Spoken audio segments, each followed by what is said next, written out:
Bonjour à tous. On va étudier aujourd'hui les principales formules d'addition et de duplication de trigonométrie. Donc, pour pouvoir trouver toutes ces formules de trigonométrie, je vous propose d'abord de retrouver de manière très facile la formule de trigonométrie de cosinus de a moins b. Alors c'est très simple. On se pose dans un repère OIJ, orthonormé, et on choisit deux vecteurs UV, tels que ces vecteurs ont pour coordonnées ces coordonnées-là. U a pour coordonnées cos A sin A, V a pour coordonnées cos B sin B. Et étant donné qu'on est dans un repère orthonormé, on choisit ces vecteurs tels que U égale à V, la norme de U est égale à la norme de V, c'est-à-dire est égale à 1. Ce repère est orthonormé, cela signifie donc qu'il est orthogonal. Cela permet donc d'exprimer le produit scalaire de la manière suivante. U scalaire V égale à cos A cos B plus sin A sin B. On peut réécrire ce produit scalaire sous une deuxième forme. U scalaire V est égal à la norme de U fois la norme de V fois cosinus de l'angle entre V et U. La norme de U et V étant égale à 1, on peut donc tout de suite dire que le produit scalaire de U et V est égal à le cosinus de l'angle entre V et U. L'angle entre U et V est égal à la différence entre l'angle que forment U et l'axe des abscisses et V et l'axe des abscisses. On a donc que c'est égal à A moins B. Cos A moins B est égal à cos B moins A, étant donné que la fonction cosinus est paire. On a donc calculé le produit scalaire de deux manières différentes. U scalaire V est égal à cos A moins B, et U scalaire V est égal à cos A cos B plus sin A sin B. On a donc notre première formule trigonométrique. On peut calculer la deuxième formule trigonométrique cos A plus B en remplaçant B par moins B. En effet, cos A plus B est égal à cos A moins B. On a donc que c'est égal à cos A cos moins B plus in A sin moins B. Cos moins B est égal à cos B puisque la fonction cosinus est paire. Sin moins B est égal à moins sinus B étant donné que la fonction sinus est impaire. On a donc que cos de A plus B c'est égal à cos A cos B moins sin A sin B. On va s'intéresser à présent à la formule de sinus A plus B. On va utiliser pour cela la formule précédente de cosinus A plus B. Pour effectuer cela, il faut savoir le lien qu'il y a entre cosinus phi moins pi sur 2 et sinus phi, et cosinus phi et sinus phi moins pi sur 2. Pour cela, on trace une droite sur le cercle trigonométrique, tel que cet angle-là est moins pi sur 2 plus phi, et cet angle est phi.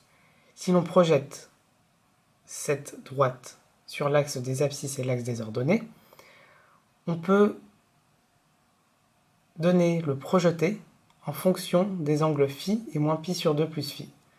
Ici, le projeté de cette droite, il est égal à sinus phi en fonction de phi, mais il est également égal à cosinus phi moins pi sur 2. Ici, le projeté, il est égal à cosinus phi, mais également égal à moins sinus phi moins pi sur 2. J'insiste sur le fait que c'est bien moins sinus phi moins pi sur 2, puisqu'on est dans le sens négatif de l'axe des ordonnées. On peut alors, grâce à ces équivalences, dire que sinus A plus B est égal à cosinus de A plus B moins pi sur 2. On peut alors tout de suite, grâce à la formule que l'on a précédemment obtenue, dire que cosinus A plus B moins pi sur 2 est égal à cosinus A fois cosinus B moins pi sur 2 moins sinus A fois sinus B moins pi sur 2. Cosinus B moins pi sur 2 est égal à sinus B, et sinus B moins pi sur 2 est égal à moins cosinus B. On a donc que sinus A plus B est égal à cos A sin B plus sin A cos B. En ce qui concerne la formule de sinus A moins B, c'est très simple. On peut dire que c'est égal à sinus de A plus moins B, et on a donc que c'est égal à cos A sin moins B plus sinus A cos moins B, du fait des règles de parité qu'on a énoncées précédemment. On a que sin moins B est égal à moins sin B, et cos moins B est égal à cos B. On obtient donc que sin A moins B est égal à sin A cos B moins cos A sin B. On peut finalement calculer la formule d'addition finale de tangente A plus B. On peut dire que c'est égal à sinus A plus B sur cosinus A plus B. Étant donné qu'on connaît les deux formules suivantes, on peut les développer. On obtient l'expression suivante. On peut ensuite diviser tout cela par cosinus A cosinus B. On obtient donc que c'est égal à sinus B sur cos B plus sinus A sur cos A sur 1 moins sinus A sinus B sur cos A cos B. Ici, on a tangente B, ici tangente A et ici tangente B. En remplaçant, on obtient tangente A plus B qui est égal à l'expression suivante. Alors, comme tout à l'heure, On va remplacer b par moins b en utilisant la formule de tangente a plus b.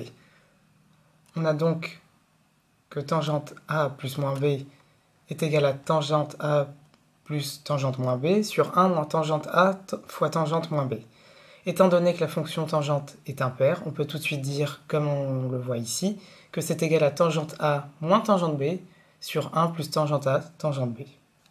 On va passer maintenant aux formules de duplication qui sont des formules très simples et très faciles. En fait, on va réutiliser les formules que l'on vient de démontrer tout à l'heure, en remplaçant en fait par exemple cosinus 2x par cosinus x plus x. Étant donné qu'on sait appliquer les formules d'addition, on peut tout de suite remplacer par le fait que c'est égal à cos x, moins sinus x, sinus x. C'est donc égal à cos carré moins sin carré. Je précise ici qu'on peut remplacer cos carré par 1 moins sin carré ou sin carré par 1 moins cos carré pour simplifier cette expression. En ce qui concerne sinus x, c'est la même méthode. On obtient la formule suivante. Et pour tangente 2x, c'est la même méthode. On remplace tangente 2x par tangente x plus x. On obtient la formule suivante.